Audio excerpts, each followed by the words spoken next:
इस नई case file में आपका स्वागत है।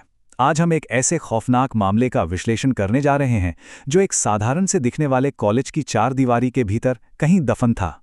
देखिए, ये कोई आम डरावनी कहानी नहीं है। ये एक ऐसा गहरा रहस्य है जिसने कई सालों तक लोगों को खौफ के साए में रखा। आज के इस विश्लेषण में हम एक एक करके सबूतों और गवाहियों को डिकोड करेंगे। माहौल बहुत ही रहस्यमयी है, तो चलिए बिना किसी देरी के सीधे इस हॉन्टेड लाइब्रेरी के उन ठंडे और अंधेरे गलियारों में चलते हैं। अब जरा सोचिए, आप एक नए कॉलेज में जाते हैं और वहां आपको कोई ऑफिशियल नोटिस नहीं मिलता, बल्कि एक अनकही चेतावनी मिलती है। वो चेतावनी थी, एक नियम याद रखना, 3rd फ्लोर वाली लाइब्रेरी के पास मत जाना, दिन में भी नहीं और रात में तो भूलकर भी नहीं। ये कोई ऐसी बात नहीं थी जिस पर लोग हंसकर आगे बढ़ जाएं। ये एक ऐसा खौफ था जिसे कॉलेज के सीनियर्स हर साल नए स्टूडेंट्स के दिमाग में बहुत गहराई से बैठा देते थे।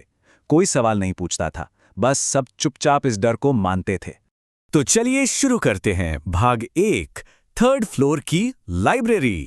कॉलेज के प्रशासनिक भवन के तीसरे माले की इस जगह का माहौल ही कुछ ऐसा था कि वहां की खामोशी में भी आपको एक अजीब सा शोर महसूस होगा। आपको जानकर हैरानी होगी कि यह लाइब्रेरी पूरे 12 सालों से सील बंद थी। पूरे 12 साल। आखिर क्यों? हमारे स्रोत बताते हैं कि 12 साल पहले शेखर नाम का एक जूनियर लाइब्रेरियन वहां नाइट शिफ्ट कर रहा था। अगली सुबह वो वहीं बेहोश मिला।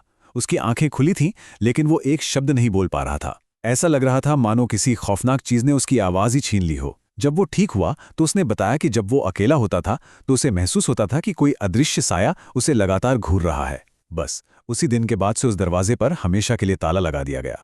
लेकिन देखिए, हर डर की कहीं ना कहीं कोई शुरुआत तो होती ही है, और यहीं से इस कहानी में एंट्री होती है अभय की। अभय बाकी लड़कों की तरह आंख बंद करके डरने वालों में से नहीं था। उसके अंदर एक जिज्ञासा थी। दरअसल अभय के दादाजी एक तांत्रिक थे और उन्होंने अभय को एक बहुत ही गहरी बात सिखाई थी। डर से पहले समझ जरूरी है।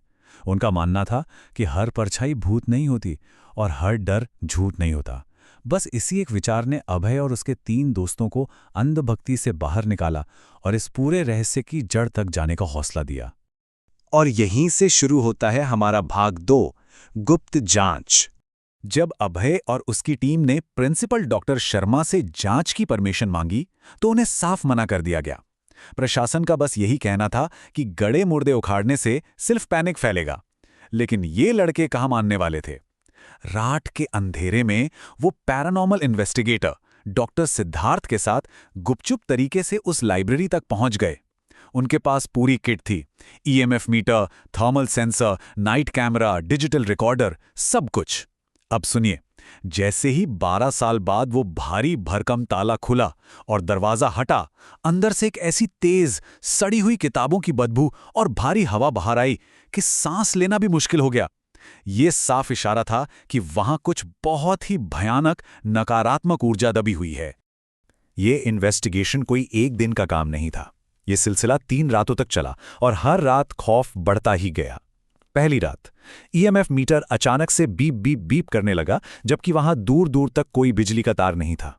फ्लैशलाइट्स अपने आप बुझ गईं क्योंकि वहां की डार्क एनर्जी उनकी बैटरी खींच रही थी। फिर आई दूसरी रात। हलचल और भी तेज हो गई। कैमरे चालू थे और तभी अलमारियों से किताबें अपने आप गिरने लगीं। मोबाइल्स की बैटरी कुछ ही मिनटों में 20% से 0 हो गईं और रिकॉर्डर में अजीब सी डरावनी फुसफुसाहटें रिकॉर्ड हुईं। लेकिन तीसरी रात आते आते तो माहौल पूरी तरह से हिंसक हो गया। लाइब्रेरी की कुर्सियां और टेबल हवा में उछलकर जमीन पर ऐसे गिर रहे थे जैसे कोई उन्हें पटक रहा हो। तापमान एकदम से बर्फ जैसा ठंडा हो गया। वो सत्ता अब पूरी तरह से बेकाबू और उग्र हो चुकी थी। अब आते हैं भाग 3 पर, खौफ का फैलाव। वो बंद दरवाजा खोलना एक बहुत बड़ी गलती साबित हुई।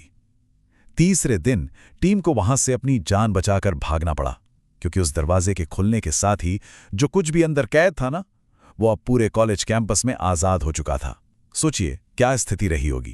क्लासरूम्स में बच्चों को आखिरी बेंच पर एक काली परछाई बैठी हुई दिखने लगी। वॉशरूम जाओ तो बंद दरवाजों के पीछे से किसी के भारी कदमों की आहटें आ रही थीं।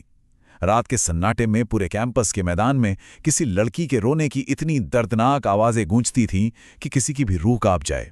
और सबसे डरावनी बात, हॉस्टल की खिड़कियों पर बाहर की तरफ कोई परछाई खड़ी दिखाई देने लगी। जब स्टूडेंट्स की जान पर सीधा खतरा मंडराने लगा, तब जाकर कॉलेज प्रशासन को मजबूरन बीच में आना पड़ा।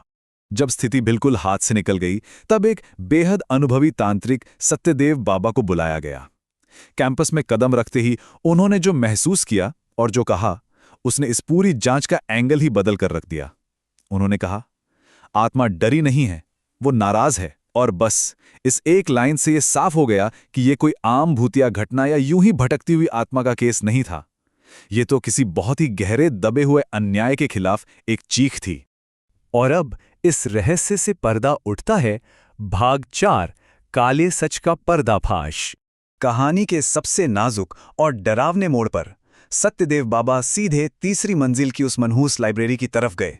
दरवाजे पर पहुंचते ही उन्होंने सबसे पहले जमीन पर नमक की एक सुरक्षा रेखा खींची, मोमबत्तियां जलाईं। कमरे का तापमान अचानक इतना गिर गया कि मुंह से भाप निकलने लगी। बाबा ने अपने मंत्र पढ़ने शुरू किए और डॉक्टर सिद्धार्थ ने अपना डिजिटल रिकॉर्डर ऑन करके उस शक्ति से सीधे सवाल किया। कुछ देर तक बिल्कुल सन्नाटा रहा और फिर एक बेहद साफ लेकिन कांपती हुई इलेक्ट्रॉनिक वॉइस फेनोमेनन यानी ईवीपी रिकॉर्ड हुई। उसमें जो शब्द थे उसने सबके होश उड़ा दिए। आवाज थी, मुझे यहां बांध दिया गया था। एक आत्मा जो पूरे 20 सालों से उस अंधेरे कमरे में घुट रही थी, आज पहली बार अपना सच बता रही थी। अब जरा दोनों पहलुओं को देखिए। कॉलेज के ऑफिशियल रिकॉर्ड्स में लिखा था कि 20 साल पहले एक महिला लाइब्रेरियन ने डिप्रेशन के चलते वहां सुसाइड कर लिया था। लेकिन आत्मा के उस बयान के बाद जो असली सच बाहर आया वो इतना भयानक था कि किसी को भी गुस्सा आ जाए। असल में उस महिला ने एक प्रोफेसर के खिलाफ हैरासमेंट यानी उत्पीड़न की कंप्लेंट की थी। और इसका अंजाम क्या हुआ? उसे उसी लाइब्रेरी में बंधक बनाया गया, बेरहमी से उसकी हत्या कर दी गई और इस पूरे मर्डर को एक सुसाइड का रूप दे दिया गया। कोई इंसाफ नहीं मिला उसे। इसी अन्याय की वजह से वो आत्मा 20 सालों तक उसी जगह पर भटकने और तड़पने को मजबूर थी। और अब हम पहुंचते हैं इसके आखिरी पड़ाव पर, भाग 5, अंतिम मुक्ति। देखिए, सिर्फ सच सामने आ जाना ही काफी नहीं था। स्रोत बताते हैं कि उस बेचारी आत्मा का अंतिम संस्कार कभी सही तरीके से हुआ ही नहीं था। उसे इस दुनिया से आज़ाद करने के लिए रात के ठीक 2:30 बजे उसी लाइब्रेरी के बीचों बीच एक हवन कुंड तैयार किया गया। इसमें सबसे जरूरी स्टेप था उस पीड़िता को उसके असली नाम से पुकारना, ताकि उसे वो सम्मान और वो पहचान वापस मिल सके जो उससे छीन ली गई थी। उसे पूरे सम्मान के साथ साफ जल और नए कपड़े अर्पित किए गए और अंत में सत्यदेव बाबा ने वो अंतिम संस्कार के मंत्र पढ़े जो 20 साल पहले ही पढ़े जाने चाहिए थे। जैसे ही अनुष्ठान पूरा हुआ, यकीन मानिए वो ईएमएफ मीटर जो पिछले कई दिनों से पागलों की तरह वार्निंग दे रहा था, वो एकदम से शांत हो गया, बिल्कुल खामोश। तो इस पूरे विश्लेषण से हमें क्या समझ आता है? यही कि कभी-कभी जिन डरावनी कहानियों से हमें दूर रहने को कहा जाता है, असल में उनके पीछे एक बहुत ही दर्दनाक सच न्याय की भीख मांग रहा होता है। उस लाइब्रेरी में खामोशी तो लौट आई, लेकिन ये केस फाइल खत्म होते होते हम सबके लिए एक बहुत ही बेचैन कर देने वाला सवाल छोड़ जाती है। जरा सोचिए, हमारे और आपके अपने शहरों में स्थानीय स्कूलों और कॉलेजों के उन पुराने सालों से बंद पड़े दरवाजों के पीछे ऐसे और कितने काले भूले हुए राज दफन होंगे, जिन्हें शायद आज भी किसी के आने का और इंसाफ का इंतजार है। इस रहस्य की तह तक जाने में साथ देने के लिए शुक्रिया। ऐसे ही जानकारी का विश्लेषण करते रहें और हमेशा सच की तलाश में रहें।